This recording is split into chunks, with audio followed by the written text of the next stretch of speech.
दोस्तों, कभी कभी जीवन में ऐसा समय आता है जब सब कुछ होते हुए भी मन के भीतर अजीब सा खालीपन होता है। दिमाग सोचता रहता है, दिल घबराता रहता है और हम खुद से ही पूछते रहते हैं, मैं सही हूं या गलत? जो कर रहा हूं वही करना चाहिए या नहीं? राधे राधे दोस्तों, जय श्री हरि। कैसे हैं आप सब दोस्तों, ठीक ऐसी ही स्थिति में कभी महाभारत के युद्ध से पहले एक महान योद्धा खड़ा था, अर्जुन। दोस्तों, अर्जुन कोई साधारण मनुष्य नहीं था। वह पराक्रमी था, वीर था, धनुष चलाने में अद्वितीय था। लेकिन जब उसने अपने सामने अपने ही लोग खड़े देखे, गुरु, पितामह, रिश्तेदार, तो उसका मन टूट गया। हाथ से धनुष गिर गया, शरीर कांपने लगा, आंखों में आंसू आ गए। अर्जुन ने उस समय कहा, मुझे यह युद्ध नहीं चाहिए।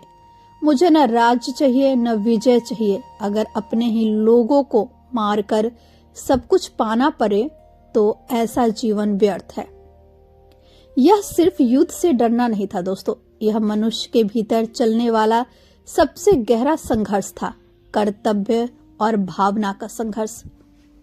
तभी अर्जुन ने अपने सारथी श्री कृष्ण की ओर देखा और पहली बार उसने भगवान से यह स्वीकार किया, मैं भ्रम में हूं, मुझे समझ नहीं आ रहा कि क्या सही है, आप ही मुझे रास्ता दिखाइए। दोस्तों, यहीं से भगवान श्री कृष्ण ने अर्जुन को जीवन का सबसे बड़ा ज्ञान दिया, जिसे आज हम गीता के नाम से जानते हैं। दोस्तों, भगवान ने अर्जुन को कोई चमत्कार नहीं दिखाया। उन्होंने यह नहीं कहा कि सब ठीक हो जाएगा। उन्होंने अर्जुन को जीवन को देखने की दृष्टि दी। उन्होंने उसे समझाया कि मनुष्य केवल यह शरीर नहीं है। यह शरीर तो समय के साथ बदलता रहता है, लेकिन भीतर जो चेतना है वही असली है। जब अर्जुन ने यह समझा, तब उसके भीतर बैठा मृत्यु का डर धीरे धीरे कम होने लगा।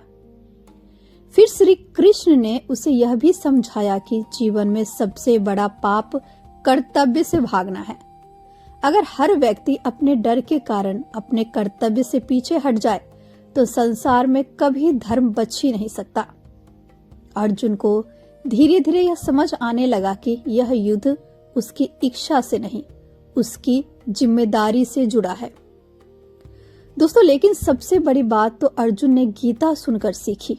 वह यह थी कि मन को हर समय सैकड़ों विचारों में उलझाए रखना किसी समस्या का समाधान नहीं। जितना अधिक हम सोचते हैं, उतना ही अधिक हम उलझते जाते हैं। भगवान ने अर्जुन को यह समझाया कि मन को पूरी तरह खाली करना आसान नहीं है, लेकिन मन को एक दिशा दी जा सकती है। जब मन भगवान के स्मरण में लग जाए, जब कर्म ईमानदारी से होने लगे, तो चिंता अपने आप कम होने लगती है। दोस्तों, अर्जुन को यह समझ आया कि हर काम का फल उसके हाथ में नहीं है, लेकिन कर्म करना उसके हाथ में जरूर है। जब यह बात अर्जुन के मन में बैठ गई तो उसके भीतर एक अजीब सी शांति आ गई। अब वह युद्ध को क्रोध से नहीं, बदले से नहीं, बल्कि कर्तव्य भाव से देखने लगा। दोस्तों, गीता सुनने के बाद अर्जुन कोई और इंसान बन गया। वह पहले भी वीर था, लेकिन अब वह स्थिर बुद्धि वाला वीर बन गया। अंत में अर्जुन ने श्री कृष्ण से कहा कि अब मेरा भ्रम समाप्त हो गया है।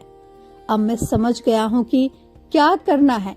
अब मैं आपके कहे अनुसार अपना कर्म करूंगा। दोस्तों, यही गीता का असली लाभ है, यही गीता का सार है। दोस्तों, आज हम सब अपने जीवन में अर्जुन की ही तरह खड़े हैं। कोई नौकरी को लेकर परेशान है, कोई रिश्तों को लेकर, कोई भविष्य को लेकर। दोस्तों, गीता हमें यह नहीं कहती कि सब छोड़ दो। गीता हमें यह सिखाती है कि जिम्मेदारी निभाओ, लेकिन डर और चिंता छोड़ दो। भगवान का स्मरण करते रहो और अपना कर्म करते रहो। दोस्तों, जब मन बार बार भटके तो उसे भगवान के नाम से बांध लो। यही सबसे सरल साधना है।